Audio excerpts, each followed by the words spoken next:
Hello everyone. If you like our videos, please subscribe our channel Nitya Education and press the bell icon for more updates. Thank you. Hello everyone, hope you all will be fit and fine.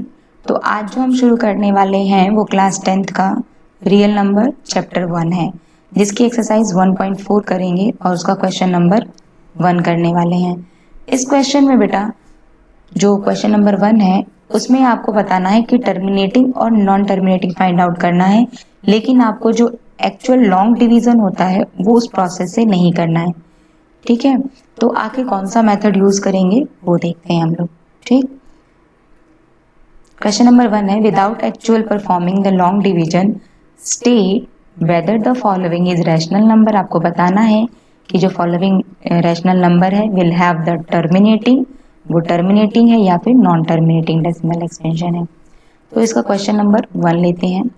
देखो, कभी भी terminating decimal expansion जो बताना होता है वो किसी rational number के लिए बताने के लिए कह रहा है कि आपको बताना है कि कोई रैशनल नंबर है, क्वेश्चन में दे रखा है कि ये टर्मिनेटिंग है या नहीं है। तो कोई भी रैशनल नंबर किस फॉर्म का होगा बेटा? पी बाई क्यू की फॉर्म का होगा, जिसमें पी और क्यू इंटीजर होंगे और क्यू नॉट इक्वल टू 0 होगा। यही पढ़ते आ रहे हैं हम। तो ये टर्मिनेटिंग कैसे होगा, इसको प्रूव करने के लिए दो कंडीशन याद रखनी है आपको। पहली कंडीशन कि जो P और Q हो बच्चे वो को प्राइम हो। को प्राइम मतलब P और Q इन दोनों का कोई भी कॉमन फैक्टर ना हो। जैसे 3/15 है, ये रैशनल नंबर तो है, लेकिन 3 और 15 के बीच में कॉमन क्या है? 3/15 के बीच में इन दोनों में P और Q में क्या कॉमन है? 3 कॉमन है। आप काट सकते हो इसको, 3 1 3, 3 5 15, तो इनके बीच में 3 कॉमन है। तो ऐसे नहीं होना चाहिए। जो P और Q होने चाहिए वो कैसे होने चाहिए? को प्राइम होने चाहिए। सेकंड जो है वो क्या है आपका? The prime factorization of Q must be, जो Q हो उसकी जब आप प्राइम फैक्टर करो तो वो किस फॉर्म में आने चाहिए? 2 और 5 की फॉर्म में आने चाहिए। मतलब 2 की पावर और 5 की पावर की फॉर्म में। या तो जो Q हो वो 2 की पावर में आए, या वो 5 की पावर में आए सिर्फ, या वो 2 और 5 दोनों की पावर में आए। ठीक है, जहाँ पे m और n क्या होते हैं? Non negative integer. m और n जो उनकी पावर है उसकी वैल्यू कभी -2 -3 -5 ऐसे नहीं हो सकती। ठीक, तो ये दो कंडीशन थी आपकी। अब क्वेश्चन नंबर फर्स्ट देखते हैं। 13/3125 है बेटा। तो ये देखो 13 क्या है? एक प्राइम नंबर है, और 3125 जो है वो 5 से डिविजिबल है। तो आप देखो इन दोनों के बीच में कोई भी कॉमन फैक्टर नहीं है, कोई भी कॉमन फैक्टर नहीं है, इसलिए दोनों क्या है? को प्राइम। तो पहली जो कंडीशन थी को प्राइम वाली वो तो कंफर्म हो गई। अब सेकंड कंडीशन देखते हैं। सेकंड कंडीशन के लिए क्यू देखना है हमें। क्या देखना है? क्यू। तो क्यू मेरे पास क्या है बेटा? क्यू है मेरे पास 3125। उसके बाद क्यू हमने जब क्यू हमने लिख लिया, उसके बाद हम क्यू का क्या करना है? Prime factorization. तो यहाँ पे हमने प्राइम फैक्टर कर लिया क्यू के। क्यू क्या था हमारे पास? 3125। तो 5 है तो 5 से डिविजिबल होगा। एन डिजिट यूनिट डिजिट 5 है तो 5 से डिविजिबल होगा। मतलब 5 6 जा 30, रिमाइंडर 1 बचेगा, ये 12 हो जाएगा। 5 2 जा 10, ये कितना बचेगा? रिमाइंडर फिर 2 बचेगा, ये 25 हो जाएगा। और 5 5 जा 25। तो इस तरीके से आप क्या कर लेते हैं? प्राइम फैक्टर निकाल देते हैं। प्राइम फैक्टर निकालने के बाद आप देखेंगे कि जो भी फैक्टर आ रहा है उसकी पावर कितनी है। जैसे 5 कितनी बार आ रहा है? 1 2 3 4 और ये 5 बार आ रहा है। मतलब Q जो है वो क्या है? 5 की पावर 5 है। ठीक, तो हमने जो इस सेकंड जो हमारा कंडीशन थी उसमें हमें क्या चाहिए था? या तो Q 2 की पावर में चाहिए था, या तो Q 5 की पावर में चाहिए था, या फिर हमें 2 और 5 इन दोनों की पावर में चाहिए था। तो हमें यहाँ पे क्या मिल रहा है? Q 5 की पावर में मिल रहा है, तो बिल्कुल सही है। तो ये कैसा नंबर हो गया? टर्मिनेटिंग। तो समझ रहे हैं टर्मिनेटिंग कैसे प्रूव करना है?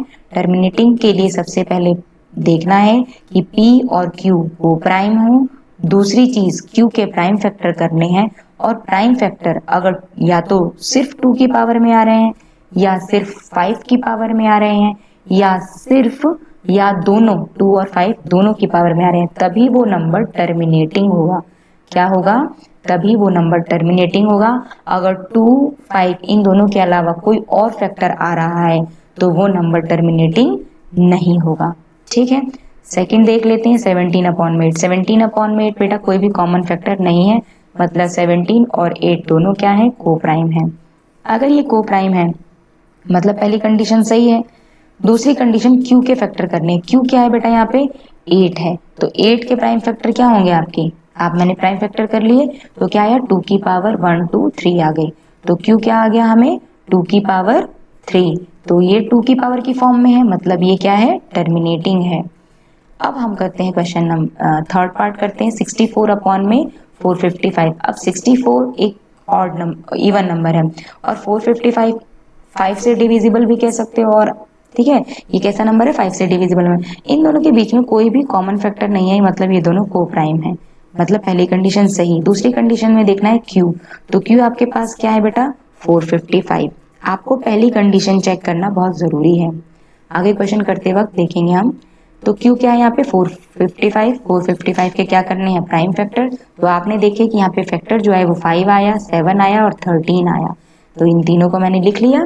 q is equals to 5 into 7 into 13। अब आपने देखा 5 तो आ रहा है इसमें, लेकिन 5 के अलावा दो नंबर कौन से आ रहे हैं, 7 और 13, जबकि ये गलत है। हमारे जो फॉर्म आनी चाहिए क्यू की, या तो 2 की फॉर्म आनी चाहिए, या सिर्फ 5 की आनी चाहिए, या 2 और 5 दोनों के सिर्फ प्राइम फैक्टर होने चाहिए, ठीक है। तो यहाँ पे 2 और 5 के अलावा एक्स्ट्रा नंबर भी आ रहे हैं, तो इसका मतलब ये क्या है, नॉन टर्मिनेटिंग। 2 और 5 के अलावा कोई भी प्राइम फैक्टर नहीं आना चाहिए, तो ये क्या हो जाएगा, नॉन टर्मिनेटिंग। फोर्थ पार्ट इसका देख लेते हैं।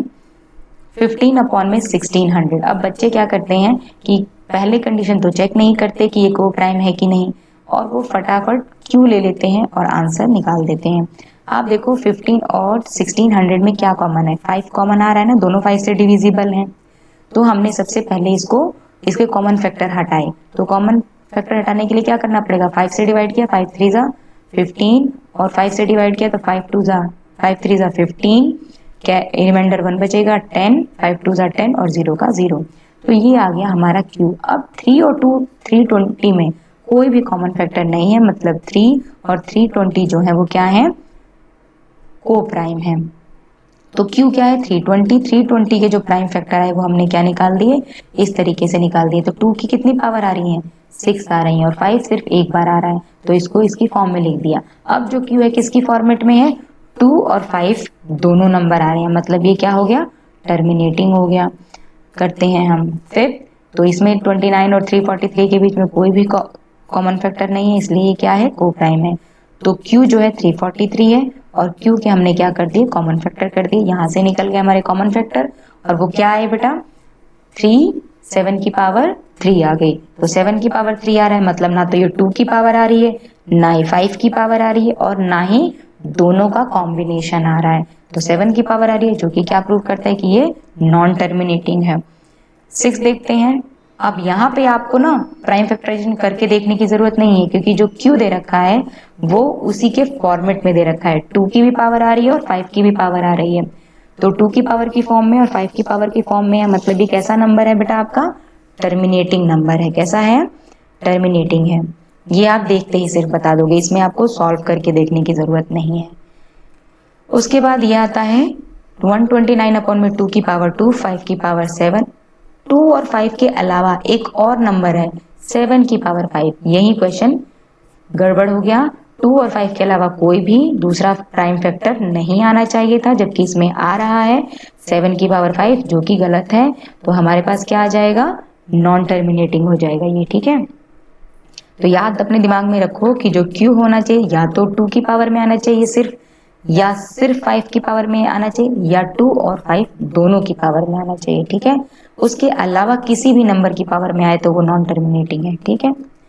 8 करते हैं। 6 अपॉन 15। अब 6 अपॉन 15 में बेटा कॉमन फैक्टर क्या है आपके पास, 3। तो पहले कॉमन फैक्टर हटाएंगे, तो 2 अपॉन क्या आ गया, 5। 3 से कैंसिल कर देंगे, तो नीचे जो Q है वो क्या है, 5, और 5 की पावर क्या है, 1। तो मतलब ये क्या नंबर है, टर्मिनेटिंग। 9 क्वेश्चन देखते हैं।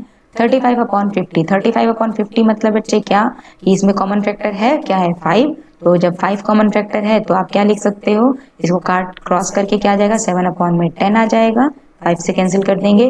और 10 के प्राइम फैक्टर क्या होते हैं, Q क्या है 10, और 10 के प्राइम फैक्टर क्या होंगे, 2 इंटू 5। तो ये दोनों की फॉर्म में आ रहा है, 2 की पावर भी और 5 की पावर भी। 2 की पावर कितनी है बेटा, यहाँ पे 1 है ना, और 5 की पावर भी 1 है, तो 2 और 5 की पावर की फॉर्म में आ रहे हैं। इसका मतलब ये क्या है, टर्मिनेटिंग है।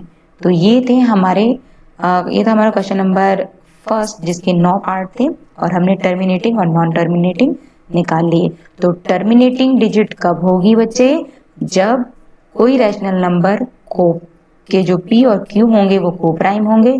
दूसरी चीज, जो q होगा उसके प्राइम फैक्टर या तो 2 की पावर की फॉर्म में आएंगे या 5 की पावर की फॉर्म में आएंगे या 2 और 5 दोनों की पावर की फॉर्म में आएंगे, तभी वो नंबर क्या है, टर्मिनेटिंग। अदरवाइज वो नंबर नॉन टर्मिनेटिंग है। और इस जो फर्स्ट क्वेश्चन है, अगर आपने ये अच्छे से समझा है तो आप थर्ड क्वेश्चन बहुत आसानी से कर लोगे। ठीक है, तो थर्ड क्वेश्चन करने के लिए आप फर्स्ट क्वेश्चन को बहुत अच्छे से करेंगे। ठीक, तो that was all about the question number 1। Last question 10 भी रहता है। ठीक है, तो 10 आप खुद कर लेंगे, यहाँ पे सॉल्व कर लेंगे अपने आप ही। तो ये भी कैसा डिजिट हो जाएगी आपकी, नॉन टर्मिनेटिंग हो जाएगी। ठीक है, thanks for watching this video. If you like this video, please like, share and subscribe our channel Nitya Education and press the bell icon for regular updates. Thank you all of you.